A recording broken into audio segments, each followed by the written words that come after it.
আজকে কথা বলবো বাংলাদেশের একটি অন্যতম পর্যটন প্লেস কুয়াকাটা নিয়ে। কুয়াকাটায় এসেছি, এখানে কোন কোন প্লেস আছে যেখানে আপনি খুব সহজে বেড়াতে পারবেন এবং কম খরচে আপনি ভ্রমণ করতে পারবেন এবং কয়দিন থাকবেন, কিভাবে থাকবেন, এই বিষয়গুলো নিয়ে একটু টুকিটাকি আলাপ। আমার সাথে আছে আজকে, কি নাম আপনার? মোহাম্মদ হাসান। হাসান ভাই আছে। হাসান ভাই অনেক স্মার্ট একটা মানুষ। কালকে থেকে ওনার সাথে ঘুরতেছি। তো ওনার সাথে কালকে ঘুরতে গিয়ে আমার মনে হলো পর্যটকদের একটা বিষয় জানা দরকার, সেটা হচ্ছে যে কুয়াকাটায় যে স্পটগুলো আছে, এই স্পটগুলো কিভাবে ঘুরলে বা কিভাবে বেড়ালে খরচ কম হবে এবং তারা সবকিছু দেখে যেতে পারবে। আচ্ছা হাসান ভাই, একজন টুরিস্ট একদিনের জন্য বেড়াতে আসলো, হ্যাঁ, তো একদিনের জন্য বেড়াতে আসলে সে কি টোটাল কুয়াকাটাটা ঘুরে যেতে পারবে? জি পারবে, একদিনে পারবে। টোটাল কুয়াকাটায় কয়টা স্পট আছে? 12টা স্পট। কি মানে একই জায়গায় না বিভিন্ন জায়গায়? দুই জায়গায়। মানে এই দুই পাশটা মানে কি আপনারা কি এই কুয়াকাটা বিচটাকে কেন্দ্র করে দুইটা পাস করেছেন নাকি কিভাবে করেছেন? এই বিচটাকে কেন্দ্র করে দুইটা পাস করছেন। তো এক এক পাশে কয়টা করে ইয়ে আছে? এক এক পাশে 6টা করে। তো প্রিয় দর্শক, এক এক পাশে হচ্ছে কুয়াকাটায় 6টা করে ট্যুরিজম স্পট আছে। তো প্রতিটি স্পট যদি আমি ঘুরতে চাই তাহলে আমার যানবাহন কি হবে? মানে এই অটোই থাকবে নাকি আর কোনো যানবাহন আছে? না, এটা দিয়েও ঘুরে যাবে।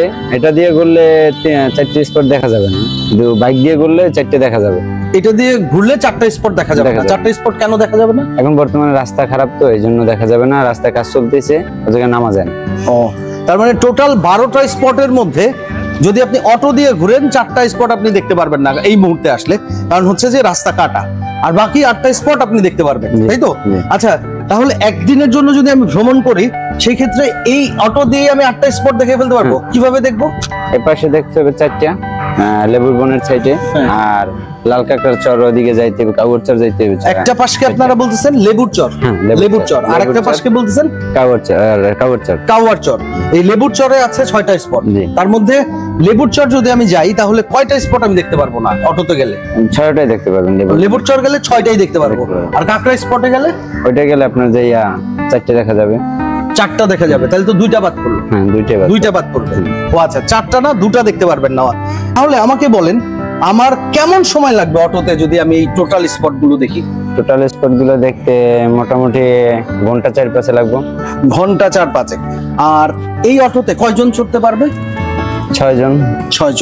6 জন যেতে পারবেন। ঘন্টা 5 থেকে 6 হলে আপনি টোটাল মোটামুটি 10 থেকে 12টা স্পট দেখে আসতে পারবেন। এবং সবচেয়ে মজার বিষয় হচ্ছে যখন আপনি ভ্রমণ করবেন, একটা রাস্তা আছে পুরো বিচের পাশ দিয়ে, তাই তো? পুরো বিচের পাশ দিয়ে আপনি যেতে পারবেন। এখন আমার প্রশ্ন হচ্ছে যে বাইক কাদের জন্য ভালো? যে যারা কিনা সিঙ্গেল আসে বা দুজন আসে তাদের জন্য ভালো, গ্রুপ পিপলের জন্য এই ভ্যানগুলোই ভালো, তাই তো? আচ্ছা, বাইকে খরচ কত আর এই অটোতে খরচ কত? একদম মিনিমাম খরচে কিভাবে একটা টুরিস্ট ঘুরতে পারবে? দুই সাইডে মোটরসাইকেল ঘুরলে নরমাল 1200 টাকা। মানে দুটো পাশ, দর্শক, দুটো পাশ, একটা হচ্ছে এক পাশে 6টা স্পট, অন্য পাশে 6টা স্পট। এই দুটো স্পট যদি বাইক নিয়ে ঘুরে তাহলে 1000 টাকা। আর অটোতে ঘুরলে? অটোতে ঘুরলে 1000 টাকা হবে, কিন্তু অটোতে বেশি চড়তে পারবে না। আচ্ছা, অটোতে ঘুরলেও 1000 টাকা দুটো স্পট, কিন্তু লোক বেশি যাবে। তার মানে হচ্ছে আপনি যদি সিঙ্গেল হন সেক্ষেত্রে আপনি অটো নিয়েও ঘুরতে পারেন, আবার বাইক নিয়েও ঘুরতে পারেন। আর আপনি যদি গ্রুপ পিপল হন, যদি আপনার অনেকজন আপনারা বেড়াতে আসেন, সেই ক্ষেত্রে আমি বলবো অটো হচ্ছে সবচেয়ে কম খরচে আপনাকে কুয়াকাটা ঘুরিয়ে দেখাবে। আপনি আপনার মূল্যবান সময় থেকে আমাকে সময় দিলেন এবং এই যে তথ্যগুলো দিলেন এগুলো আমি ছড়িয়ে দিব মানুষের মাঝে, ঠিক আছে? তবে একটা কথা বলি, আপনারা টুরিস্ট যারা আসে এদেরকে চেষ্টা করবেন সবচেয়ে প্রপার গাইড করতে এবং টাকা কম খরচে এদেরকে ঘোরাতে এবং সেবাটা দিতে। কারণ আমাদের কাছে আছে সেবাটাই হচ্ছে আসল। এখন একটা মানুষ যদি এসে এখানে বিভ্রান্তিতে পড়ে টাকা পয়সা বা অন্যান্য ফ্যাসিলিটিস এর দিক থেকে, তাহলে কিন্তু দেশটা কিন্তু ক্ষতিগ্রস্ত হবে, ট্যুরিজম প্লেস ক্ষতিগ্রস্ত হবে।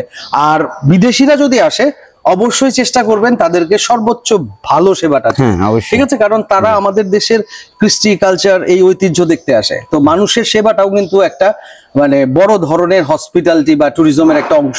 আপনারা যদি সেই সেবাটা দেন তাহলে কিন্তু ট্যুরিস্ট বাড়বে, দেশেরও জন্য ভালো হবে। ধন্যবাদ হাসান ভাই, ভালো থাকবেন। Thank you.